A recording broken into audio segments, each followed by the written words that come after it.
Aquí comienza Periódico El Colla. Historias y biografías clandestinas.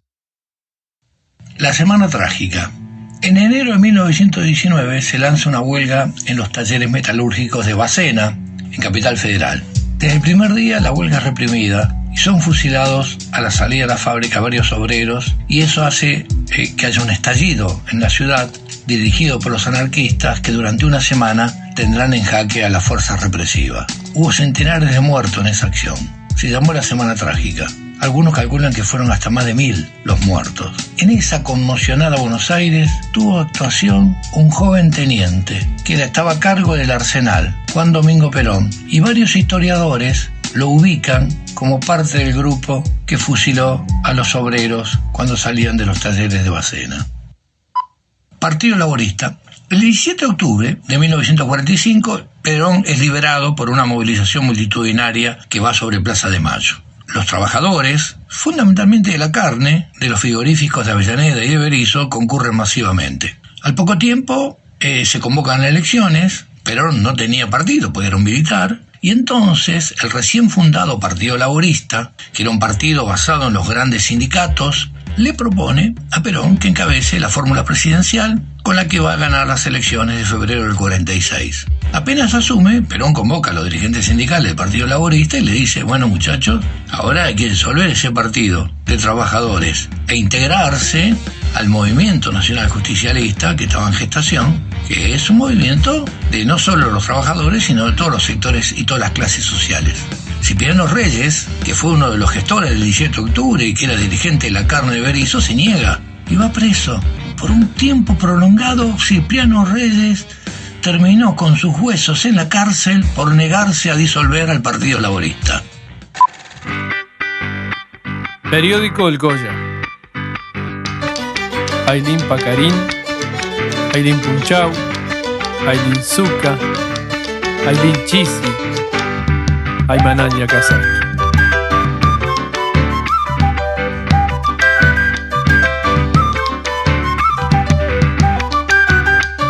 Se termina la etapa de este periódico, que durante un año cristiano no hizo más que despertar algunos incómodos momentos para la patria fascista feudal de Argentina.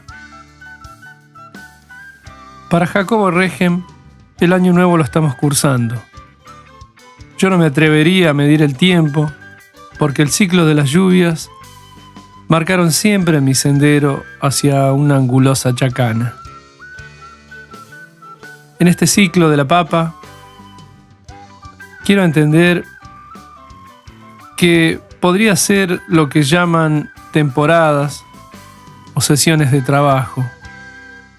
Así que luego de cavar la tierra, pudimos cosechar poemas y personajes que me ayudaron a conocer los Andes de mi Salta querida. Retomaremos las vías de los ácratas del mundo para encontrarnos con un poco de mi biografía romantizada y algunas historias que también me las apropié para poder contarlas desde el corazón, siempre sobre el Capac Ñan de la libertad, y de esa manera, en todas las geografías del noroeste argentino, encontrarnos siempre. Nosotros hacíamos escuela en los propios sindicatos, porque cuando digo que así había que agradecerles a los anarquistas, que fueron los primeros que llegaron de España, de Italia, de Alemania, intelectuales todos. Claro que la Constitución nuestra daba, ¿no es cierto?, y hace respetar, cuando puede, la libertad de pensamiento. Y por la prensa. Cuando puede. Claro, cuando puede. Porque inmediatamente en el año 1902 aparece la ley 4144, ley de residencia, todo aquel que hablara mal del gobierno porque era ácrata, antipatriota, etcétera, etcétera. Entonces, ¿de qué valía ese artículo de la Constitución? Si no se podía expresar el pensamiento. Entonces, y duró hasta 50 años, 60 años. Bueno, pero quisiera terminar el concepto. Y la escuela la hacíamos en los sindicatos. Creamos el sindicato, poníamos una biblioteca. Apareció un maestro, hasta enseñarle a escribir a los que no sabía y a leer. a ver las leyes sociales que teníamos que discutir, que plantear con el patrón. ¿Cuál era la injusticia que teníamos que sufrir dentro? No había legislación del trabajo, no había un código del trabajo, no había justicia del trabajo, no había nada. Entonces los dirigentes tenían que tener la capacidad, el talento para resolver esos problemas dentro de un sindicalismo que apenas estaba sindicalizado en todo el movimiento obrero del país, en todas esas cosas, a veces hasta el 5%. Si llegábamos al 5% ya era un éxito. Y con eso se hicieron grandes transformaciones en el movimiento obrero, grandes huelgas, que hoy no se podrían hacer, no se podrían realizar. ¿Y solamente con qué? Con la capacidad, porque había capacidad en el dirigente obrero para conducir una huelga como la de Patagonia, la Semana Trágica de enero, en el año 17, y muchas otras huelgas después contra las propias dictaduras de Uriburu en el año 35, 36. Ahora eso da por tierra la alpargata, sí, libros no, por completo, ¿no? Claro, y es claro, ¿cómo no va a dar por tierra si eso es un invento de los contrarios, de esos burguesotes que se creen que las universidades son de ellos, que la cultura son de ellos? Porque como tienen la riqueza en su mano y pueden mandar con la riqueza y fabricar lo que quieren con esa riqueza, incluso hasta la esclavitud, entonces nos indicaron aquello de alpargatas, sí, libros no, señor. Si en cada sindicato había una biblioteca y cuando entraban las cosas un poquito así ajustadas en el sindicalismo, que había inquietud, bueno, entraban los cosacos hasta a caballo, nos quemaban la biblioteca en el patio, nos quemaban los libros. ¿Por qué? Porque eran libros de estos revoltosos, anarcos, a veces toda la vida el movimiento obrero, o sea, a los dirigentes obreros, se le puso un mote. Si no era vendepacha, era enemigo de la sociedad, era todo esto. Y entonces el movimiento obrero fue soportando tremendamente, y la sigue soportando hoy en día también.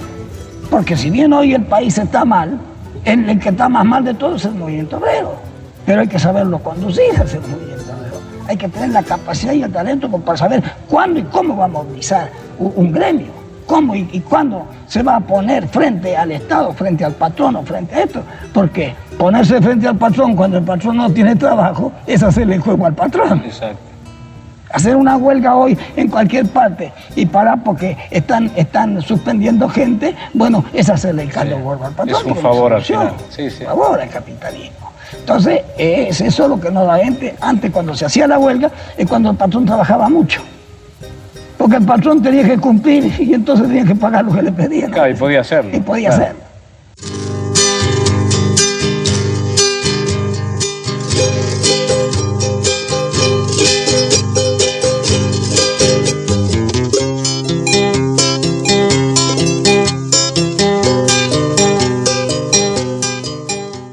Comencé este periódico sin idea de anarquismo europeo.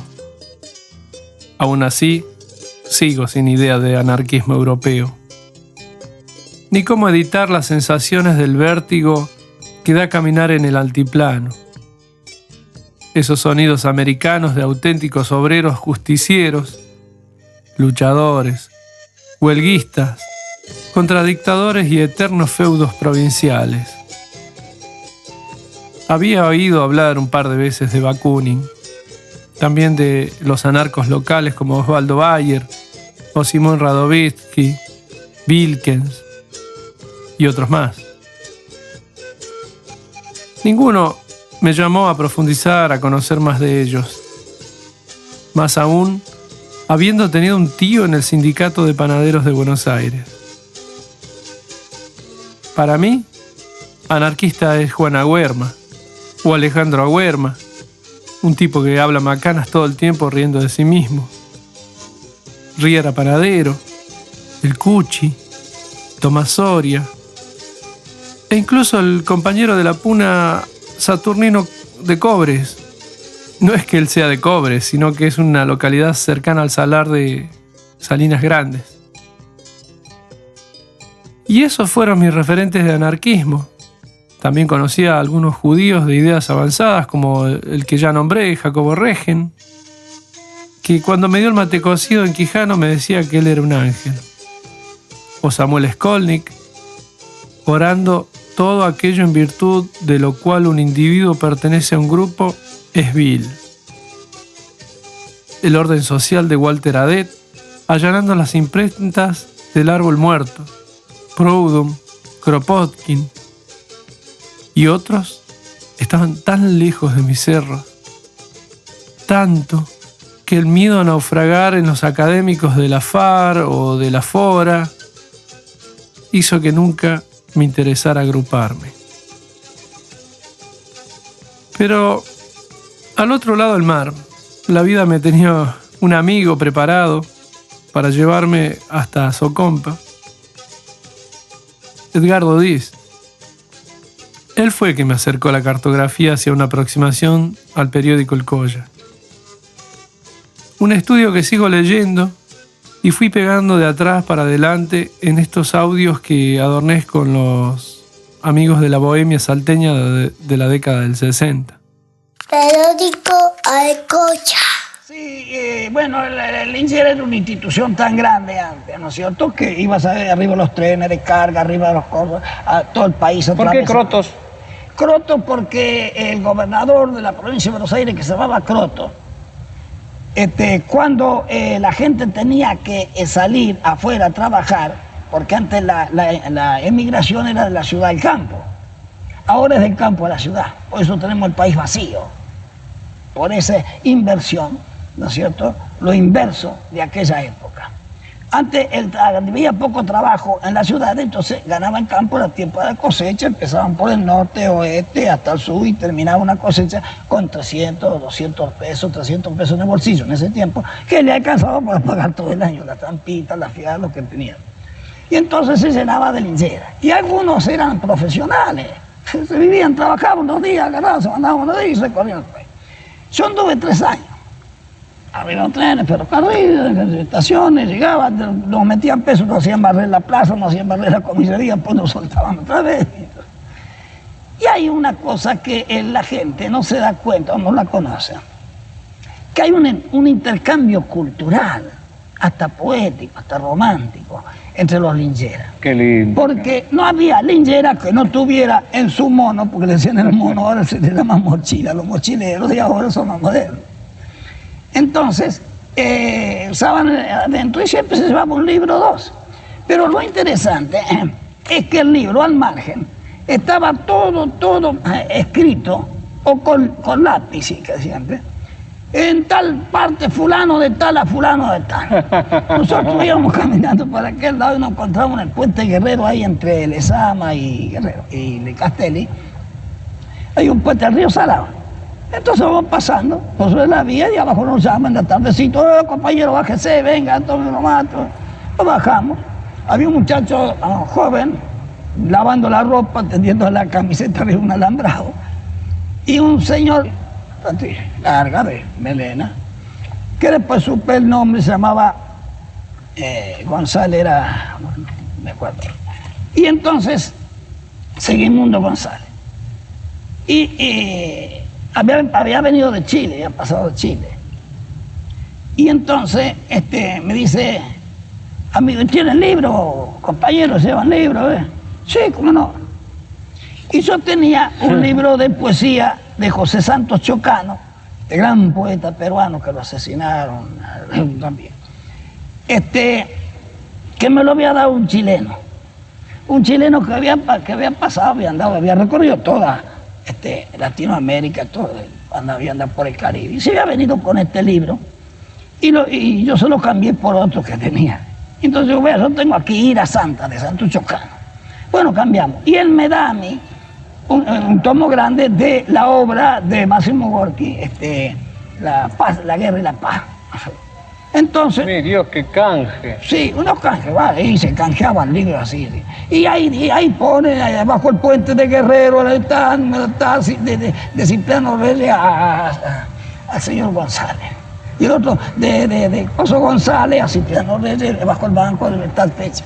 Así que eso era un mostrario, era un índice de cuánto había recorrido ese libro. Qué maravilla. Y había libros que habían venido del Paraguay, de Chile, de todas partes, que se canjeaban, los lincheros de acá los llevaban para allá. Bueno, este hombre cuando terminó la tardecita, dice, bueno, nosotros vamos a seguir, dice, para 3 agosto que viene la cosecha. Y bueno, nosotros nos quedamos acá, dormimos bajo el puente, después vamos a salir mañana temprano. Pero cuando sube, ya era, hacía calor, porque era la cosecha de trigo que se hacía en aquella, toda esa zona cosecha de trigo. Y yo subo así, lo veo así cuando va por arriba del coso, que parecía un Cristo, porque los lincheras usan un palito. ¿Para qué se llevaba eso? Y la vara era como un báculo que iba, porque para los perros, porque por ahí salían los perros, por ahí. Y entonces para los perros. Es cierto, facha de apóstol. Es un facha, un sombrero, el pelo así, lo veo que el aire le movía. Y la vía que a lo lejos se prendeaba así. Y me viene la idea, me quedó. Resulta que yo después de varios años, estoy en Necochea, eso fue así por el año 26. El año 31, estoy en Necochea, ya me había hecho periodista, poeta, había tenido varios premios. Yo fui fundador del sindicato portuario el año 31 en Necochea, frente a toda esa fuerza de la dictadura de Uriburu. Y frente a la ametralladora y a la policía, hablamos, hicimos el discurso y ganamos la huelga, hicimos sindicato. En Necochea el año 1931. Bueno, entonces, yo tengo un diario, soy director del Popular, me dan un diario como director porque lo escribía en todos los diarios que habían en el pueblo, y por ahí me llaman, señor, quiere ser director del diario, y yo casi me caigo de espalda. Bueno, así que así me todo dentro de impedimento, empezamos a trabajar. Y me acordé de Linchera, de don Segimundo González, pensando así, hablando, y entonces le hice una poesía, le hice un verso. Y los lincheras son como gente olvidada, ¿no es cierto? Son como los Diógenes modernos. Y entonces le puse el linchera. Y dice, va marchando en silencio y sombrío cual si fuera una bestia de carga, que llevara en su lomo encorvado su techo flexible, su abrigo y su cama. Va dejando en el tosco camino la huella que marca su firme pisada, como deja la seña del casco, la tímida bestia que vive acosada del hambre y el frío y busca sin tregua abrigo y reparo debajo una planta. Lleva un báculo tosco en su diestra que golpea el compás de su marcha, mientras besa la brisa ligera, su suave melena rizada que saliendo del sucio chambergo flota al aire cual copo de gasa. Se parece en su triste figura a un atlante que lleva a su espalda la miseria del mundo que vive. Un mundo pesado, sin sueños, sin ansias. Es un pobre linchera que ambula sin hogar, sin amigos, sin patria, ya cruzando los montes y ríos, ya errabundo a través de la pampa, como un hijo olvidado y sin nombre, como un hombre que sufre y se calla. Y hoy, errante, mendigo y sin techo, va causando estupor, desconfianza, cuando el sol agoniza solemne, reflejando en su luz la distancia, y el camino serpea a lo lejos como enorme reptil que se arrastra. Es un Cristo moderno que ambula con el viejo madero a su espalda, la visión angustiada del pueblo que anhela, que busca, que quiere, alzando su nueva bandera cristiana, un mundo mejor para todos los seres de todas las tierras, de todas las razas, que detesta los odios, la infamia de ese mundo extraviado que gime sin justicia, sin fe ni esperanza, y prosigue su triste camino, reanudando su incógnita marcha, soportando su mundo pesado, cual si fuera una bestia de carga, pareciendo al traluz del ocaso. Peregrina visión ultrahumana, que es el gran Nazareno que vuelve, que es el Hijo del Hombre que avanza. Qué precioso. Gracias, Cipriano. Gracias a ti. Permiso.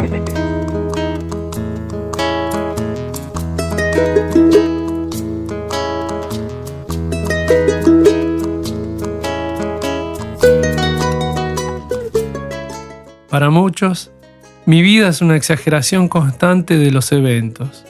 Normalmente, quien me escucha siempre, le nace una sensación de duda cuando relato anécdotas por diferentes escenarios del mundo. Pasé hambre, Tuve mucha sed, accidentes, dormí con una serpiente, me atacó un escorpión, mi madre es tucumana, mi hermana es artista plástica, tengo un hermano facho pro milicia, una suegra trosca, también tuve una ACV, soy hipertenso. En estas pocas palabras estoy resumiendo que estoy vivo, y sin esa diversidad nunca hubiera podido elegir ser un colla trashumante. Y en esas travesías voy armando mi vida tal cual fuera una novela. Y paseando por Perú con un conocido militante, me sugiere que abandonara las ideas libertarias porque el anarquismo ya estaba completamente muerto. Así que le contesté con un aforismo nietzscheano, que dice que Dios ha muerto y su amor por los hombres es lo que lo ha matado. No hay que confrontar, ni perder el tiempo explicando que Ivana Margarucci está viva, recorriendo el planeta, investigando todas las redes internacionales del anarquismo. Edgar, ya lo nombré, está vivo en Cataluña, de vez en cuando, camina por las calles con los compañeros de la CNT. Juana Huerma está muy vivo también, y cada mes manda un libro de la arqueología del pensamiento de la bohemia salteña, como Pablo Coso, que cuando todo lo creen desaparecido, saca alguno que otro artículo en el diario Página 12. Y en la Facultad de Derecho de Buenos Aires, Aníbal Dauria da cátedras sobre anarquismo frente al derecho. ¿Qué quiero decir con esto? Que muchos piensan que murió, desapareció o se convirtió en algún partido político. Lo cierto es que con tantos espías e informantes, lo mejor es seguir vivos discretamente. Nos escucharemos muy pronto, tal vez para la próxima siembra y la próxima cosecha, cuando el maíz ya esté listo para hacer una buena chicha sabrosa. Y con esto le mando un sincero agradecimiento a todas las personas que suenan aquí, en estos collas, por haber dedicado tiempo y trabajo. Les agradezco infinitamente, porque me ayudaron de muchas formas diferentes. A todos, salud y libertad. Huac, Cuticama, Tincunacama. Hasta luego, hasta el próximo encuentro.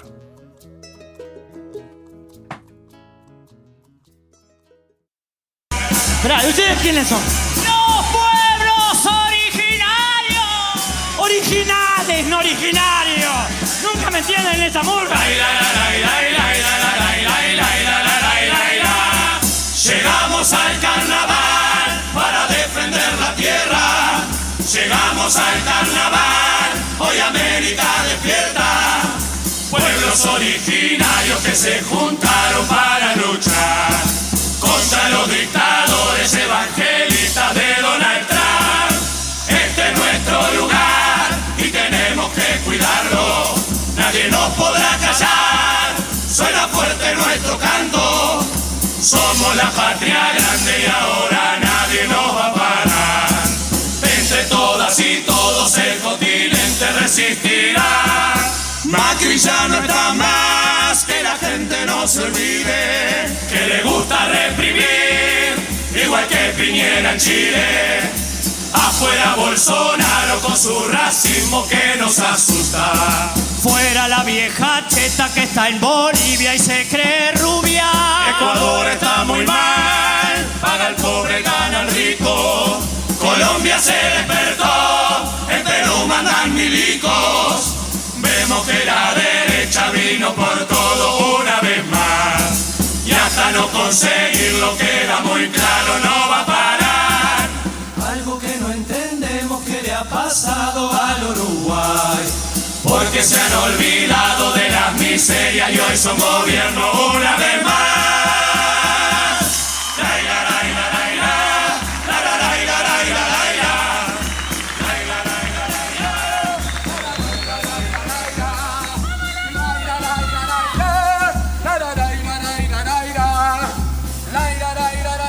Alguien que le avisa al sordo que terminó la canción.